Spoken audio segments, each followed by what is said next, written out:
Хочу давать совет пока действующему президенту Зеленскому, пока он не стал экс-президентом Украины.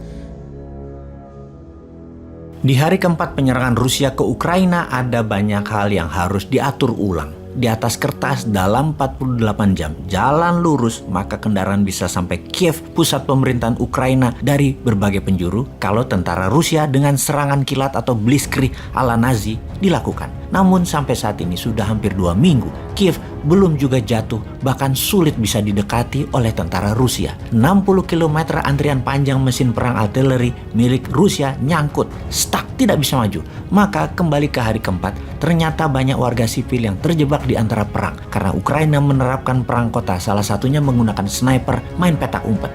Rusia di dalam penginvasian tentunya tidak ingin adanya kemarahan warga sipil karena akan sulit mengelolanya nanti ketika pemimpin boneka diletakkan sebagai presiden Ukraina menggantikan Volodymyr Zelensky. Maka diturunkanlah tentara Chechnya, sebuah wilayah Federasi Rusia yang dianeksasi tahun 1994 tersebut, yang tentaranya patuh pada Moskow, sangat terlatih dan loyal. Apa yang dilakukan Putin untuk menarik rakyat dengan pasukan Chechnya tersebut? Ada 12.000 tentara Chechnya di bawah pimpinan Ramzan Kadyrov yang masuk ke Ukraina atas perintah Putin.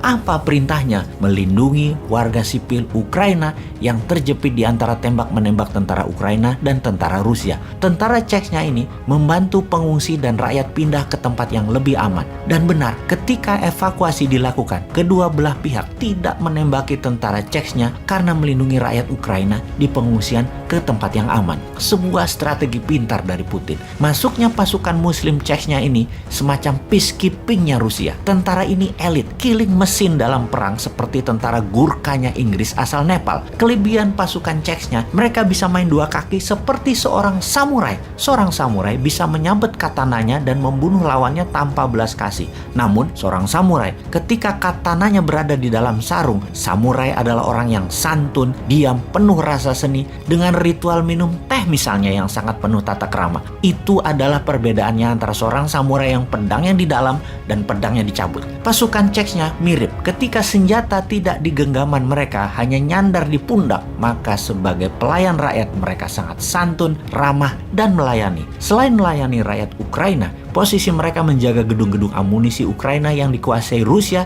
sebagai base camp. Namun tetap tugas utamanya melindungi sivilian. Lalu kita semua tahu bahwa missionaries, tentara swasta sebanyak 16.000 orang lebih sudah masuk ke Ukraina, membantu 500.000 tentara dan polisi Ukraina, ditambah warga sipil yang dipersenjatai armor perang lebih dari 100.000 orang. Tentara Rusia masuk dengan 200.000 tentara. Sementara 30%-nya mengurusi logistik. Secara jumlah sungguhnya mereka outnumber atau kalah jumlah dengan tentara Ukraina dan pejuang Ukraina. Dan ini terlihat strategi Rusia mulai melakukan. Karena hal ini terlihat strategi Rusia berubah, mulai melakukan strategi bumi hangus. Ukraina semakin lama tidak tunduk dengan Rusia, Ukraina disyriahkan, diratakan. Strategi Ukraina yang melakukan serangan satuan insurgency style of war tidak bisa tidak dilawan insurgency. Sniper dilawan sniper, gerilya dilawan gerilya. Dengan itu, setelah pasukan Chechnya masuk di hari keempat perang, maka di hari ke-10 pasukan gerilya kota, tentara Suriah,